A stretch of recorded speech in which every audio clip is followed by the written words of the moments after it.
Guys, Kannada Moto vlogger ಅಲ್ಲಿ ಒಬ್ಬರಾದಂತ DC days ಅವ್ರನ್ನ ಇವತ್ತು ನಾನು ಮೀಟ್ ಆಗಿದೆ. ಮತ್ತೆ ಅವರ ಡಿ-ಬಾಸ್ ನಂಬರ್ ಪ್ಲೇಟ್ ಅಲ್ಲಿರೋ ವೆಹಿಕಲ್ ಗಳು ಕೂಡ ಅಲ್ಲೇ ಇದ್ದು.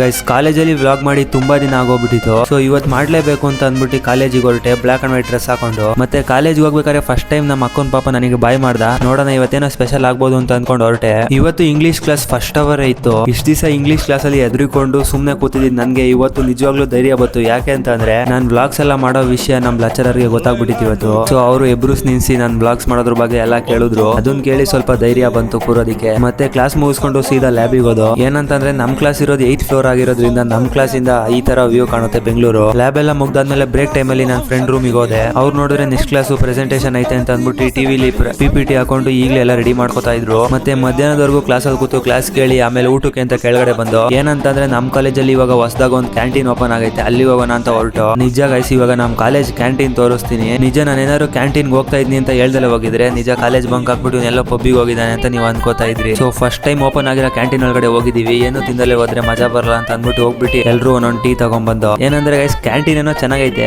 ಬಟ್ ನಮ್ ಕಾಲೇಜ್ ಸ್ಟೂಡೆಂಟ್ಸ್ ಇದನ್ನ ಎಷ್ಟು ದಿನ ಮಡಿಕೋತಾರೆ ಅನ್ನೋದೇ ಇಲ್ಲಿ ಟ್ವಿಸ್ಟ್. ಮತ್ತೆ ಮಧ್ಯಾಹ್ನ ಒಂದು ಕ್ಲಾಸ್ ಇತ್ತು, ಕ್ಲಾಸ್ ಮುಗಿಸ್ಕೊಂಡು ಕೆಳಗಡೆ ಬಂದೆ. ಅದಾದ್ಮೇಲೆ ನಾನು ಮತ್ತೆ ನಮ್ಮ ಮನೋಣ್ಣನು ಕೆಂಗೇರಿಗೆ ಹೋಗೋಣ ಅಂತ ಅಂದ್ಕೊಂಡು ಹೊರಟು. ಅಲ್ಲಿ ಅವ್ರ ಮನೆ ಕಡೆಯಿಂದ ಹೋಗ್ಬೇಕಾದ್ರೆ ಅಲ್ಲೇ DC ಡೇಸ್ ಅವರು ನಿಂತಿದ್ರು. ಸೊ ನಾವು ಯೂ ಟರ್ನ್ ಹಾಕೊಂಡು ಸೀದಾ ಅವ್ರ ಮನೆ ಹತ್ರ ಹೋದು. ನಿಜ ಹೇಳ್ಬೇಕು ಅಂತಂದ್ರೆ ಫಸ್ಟ್ ಟೈಮ್ ಅಂತ ಅನ್ಸುತ್ತೆ ಒಬ್ರು ಮೋಟೋ ವ್ಲಾಗರ್ ನ ಮೀಟ್ ಮಾಡಿದ್ದು. ತುಂಬಾನೇ ಸಖತ್ತಾಗಿ ಮಾತಾಡ್ಸಿದ್ರು. ಏನ್ ಬ್ಲಾಗ್ಸ್ ಅಲ್ಲಿ ಏನ್ ಮಾತಾಡ್ತಾರೆ ಅದಕ್ಕಿಂತ ಚೆನ್ನಾಗಿ ಹತ್ರದವ್ರ ತರನೇ ಮಾತಾಡ್ಸಿದ್ರು. ಮತ್ತೆ ಡಿ-ಬಾಸ್ ನಂಬರ್ ಪ್ಲೇಟ್ ಇರೋ 2 ವೆಹಿಕಲ್ ನಿಂತಿದ್ದು. ಅದನ್ನ ನೋಡ್ಕೊಂಡು ನಾವು ಸೀದಾ ಹೊರಟು. ನಿಮ್ದೊಂದು ಗಾಡಿ ಡಿ-ಬಾಸ್ ಇದೆಯಲ್ಲ, ಅದ್ರ ಮೇಲೆ ಫೈನ್ ಇದೆ, ಬಂದು ತುಂಬೋಗು. ಯಾವ್ದೋ ಗಾಡಿನ